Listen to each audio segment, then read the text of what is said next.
បើសួរថាឈើចកៈសម្រាប់ដោតប្រហិតដោតសាច់អីនេះយកទៅធ្វើអីបានខ្លះខ្ញុំមកដឹងឆ្លើយថាមិនទេបងអើយអញ្ចឹងមានតែមកធ្វើវីដេអូដែលតាក់ទងទៅនឹងឈើចកៈហ្នឹងហ្មងទៅហើយថ្ងៃនេះដែរគឺខ្ញុំធ្វើសម្រាប់ដាក់ប៊ិចដាក់ color ឬក៏ដាក់សម្ភារៈផ្សេងៗដែលខ្ញុំប្រើប្រាស់ប្រចាំថ្ងៃហ្នឹងអញ្ចឹងដំបូងយើងត្រូវមានបំពង់กระดาษនេះបំពង់នេះវាជាប្រភេទกระดาษតែបងតែគ្រាន់តែវាក្រាស់ហើយរឹងអញ្ចឹងណា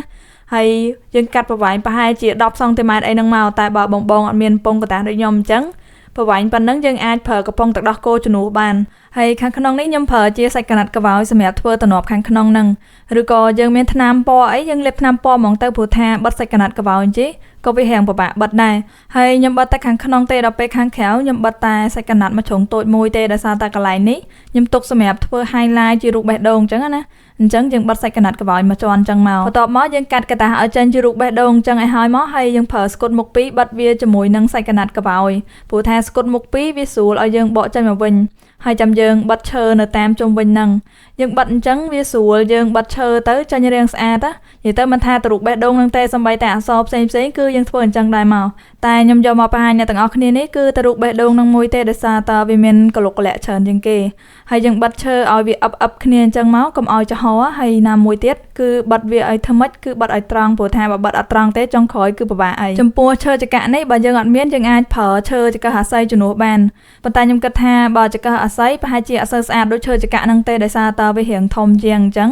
ចំពោះអក្សរឬក៏រូបដែលយើងធ្វើចេញមកក៏វាអត់សូវស្អាតដែរប៉ុន្តែបើយើងអត់មានយើងទិញទៅព្រោះថាមួយដុំតែ 1500 ទេចំពោះឈើចកៈនេះហើយយើងធ្វើប្រដាប់ដាក់ប៊ិចអស់3នេះយើងចំណាយអស់ប្រហែលខ្ទង់ 3000 អីហ្នឹងនិយាយទៅយើងចំណាយតែបន្តិចទេហើយបងគួរតែសាកធ្វើទៅដោយសារតើយើងចំណាយអស់តិចហើយយើងទុកប្រើបានយូរមែនតើអញ្ចឹងបន្ទាប់ពីបិទឈើចកៈមកជុំនឹងហើយអស់ហើយបកกระดาษបកអីចេញទៀតខ្ញុំក៏បិទបន្ថែមជាមួយនឹងខ្សែនៅអាមាត់វងខាងលើនេះទៀតកុំឲ្យវាមើលទៅឃើញតងល់ពេកអញ្ចឹងណាហើយឥឡូវនេះគឺយើងធ្វើឲ្យទាំង3ហើយតែខ្ញុំអត់ហ៊ានអានទេទុកឲ្យបងអានខ្លួនឯងទៅហើយតិចបងឆ្ងល់ថាអត់ឃើញមានធ្វើបាតធ្វើអីវាអញ្ចឹងឥឡូវគឺមកដល់ហើយនេះដោយសារតើខ្ញុំចាំធ្វើបាតវាចូលគ្នាតែមួយហ្មងព្រោះខ្ញុំអត់ចង់ឲ្យវាបែកគ្នាទេ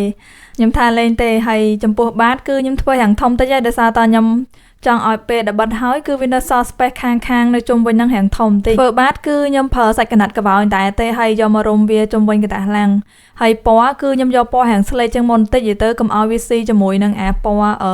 បំពង់ប្រអប់ដាក់បិទយើងពេកចំពោះកំហបដបទឹកសុទ្ធនេះគឺខ្ញុំយកមកធ្វើជើងវានិយាយទៅខ្ញុំធ្វើវាឲ្យតាមមកផុតពីតុបន្តិចទេហើយខ្ញុំធ្វើនេះខ្ញុំដាក់4និយាយទៅបើយើងធ្វើ6ក៏ល្អដែរដាក់នៅអាប្រឡោះកដាលនេះ2ទៀតដោយសារតើយើងធ្វើពីឡាំងជិះពេលដែលយើងដាក់របស់រាងធ្ងន់ឬក៏រាងច្រើនតិចទៅឡាំងហ្នឹងវាអាចរាងទន់ហើយអញ្ចឹងបើបានជើងកដាលនេះ2ទៀតវាកាន់តែល្អផងនេះបើបងអត់ស្រឡាញ់បាតដូចដែលខ្ញុំធ្វើនេះដូចខ្ញុំនិយាយនៅដើមវីដេអូអញ្ចឹងថាយើងអាចយកកំប៉ុងទឹកដោះគោមកធ្វើក៏បានដែរហើយកំប៉ុងទឹកដោះគោយើងអាចធ្វើវាដាច់ចេញពីគ្នាបានដោយសារតើវាមានបាតស្រាប់និយាយទៅអាកំប៉ុងกระดาษនេះក៏យើងអាចធ្វើបាតដាច់ចេញពីគ្នាបានដែរតែគ្រាន់តែខ្ញុំចង់ធ្វើបាតវារួមតែមួយឲ្យវានៅជុំគ្នាអញ្ចឹងណាអញ្ចឹងបន្ទាប់ពីបិទវាជាមួយបាតជាប់គ្នាអញ្ចឹងហើយខ្ញុំក៏រុំខ្សែនៅខាងក្រោមនេះមកជុំវិញនឹងទៀតដោយសារតើកុំឲ្យវាឃើញស្នាម